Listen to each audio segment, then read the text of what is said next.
नमस्कार सांग माने गीतांजलि होमफूड को आपण मानक अनेक अनेक स्वागत। तो आपण माने तो बहुत थर चिकेन बिरियानी बा चिकेन दम बिरियानी बहुत थर बने खाइथिबे।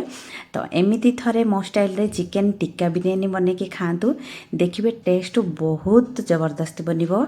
देखि पारथुए हमर चिकेन गुडा को बहुत सॉफ्ट बनतिला आ बहुत जूसी भी बनितिला।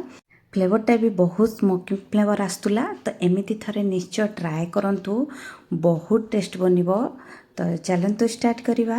तो आज रेसिपीटी होउची चिकेन टिक्का बिरियानी सहित रायता। तो मुई एठी नेइची 500 रु 600 ग्राम चिकेन नेइची। मुई एठी बोनलेस चिकेन ही नेइची जेहेतु आमे टिक्का बिरियानी बनेबा तो बोनलेस चिकेन ही नेबे। मुई एठी देई देली लंका गुंड हलदी गुंड स्वाद अनुसार लुण। मुई एठी अल्प टिके चाट मसला नेइची देई देली गोटे स्पून मसला गुंड। तो देदेली गोटे फाड़ लेंबू मुझे देदेली गोटे कप दही।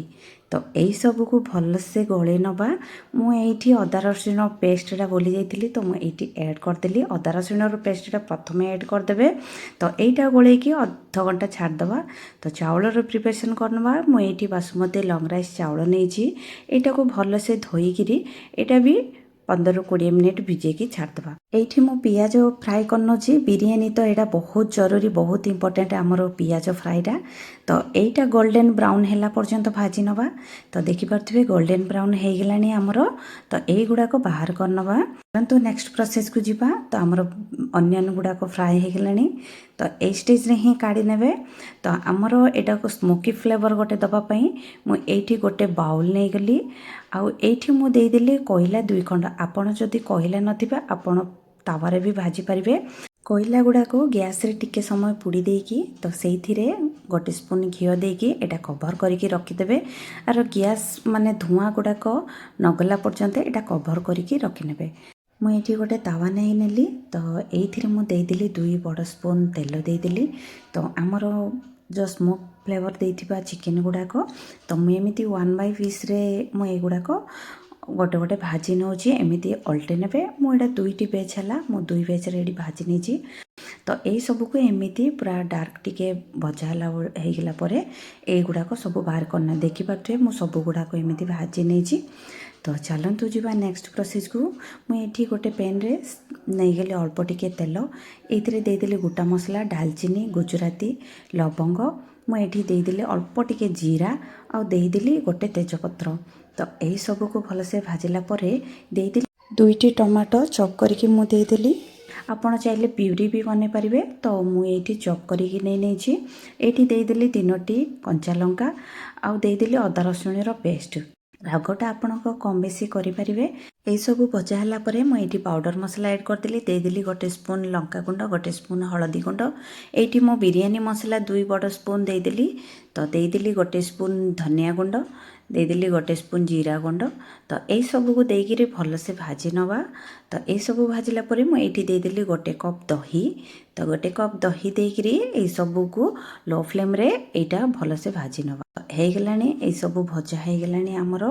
तो ग्रेवीटा आपण जदि आउ टिके जूसी टाइप रो करबा को चाहते तो ये देदेवे अल्प टिके पानी।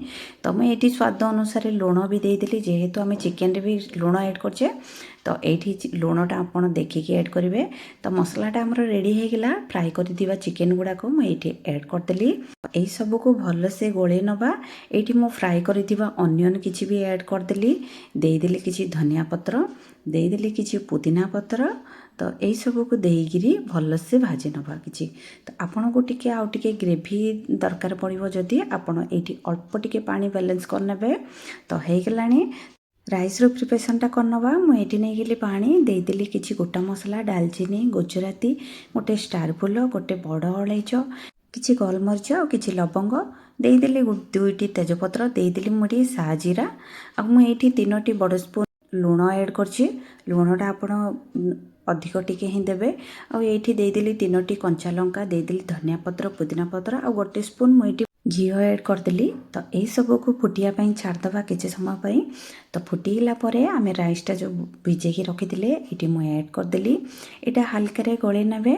तो यहाँ आमर 90% कुक करने जेहेतु आमर चिकेनटा ऑलरेडी 90% सीझी जाइए।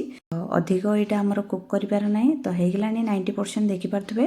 तो यू बाहर करनवा देदेली मु प्रथम गोटे जो थे बिरयानी बनवा से मुदेली राइस गुड़ाक देदेली किसी फ्राए करिथिबा अनियन आ देदेली पुदीना पत्र किसी धनिया पत्र एठी मो चिकेन गुड़ाक जो आम जो भाजिकी रखी चिकेन गुड़ाक तो ये मु ऐड कर दूची। तो यही सब को ऐड कला परे पुणी मुझे राइस गुड़ाक लेयर बाय दे दूची।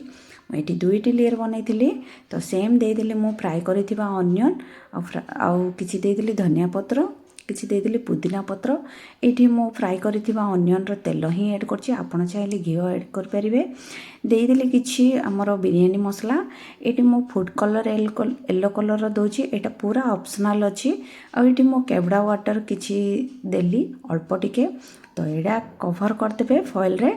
आपण चाहिले अटार डोटी भी देकिरी एटा कवर करि परिबे। एटा लो फ्लेम रे गोटे 20 ରୁ 25 मिनिट खंडे बसई ने। तो 25 मिनिट पर मुझे देखुची देखिपे बहुत टेस्ट बनीला आ बास्ना भी बहुत बढ़िया आसला। तो एमती थरे निश्चय ट्राए करके खातु देखिए बहुत टेस्ट बनिबो। मो वीडियोटी जदि भल लगी गोटे लाइक गोटे सब्सक्राइब निश्चय करने। रहिले नमस्कार।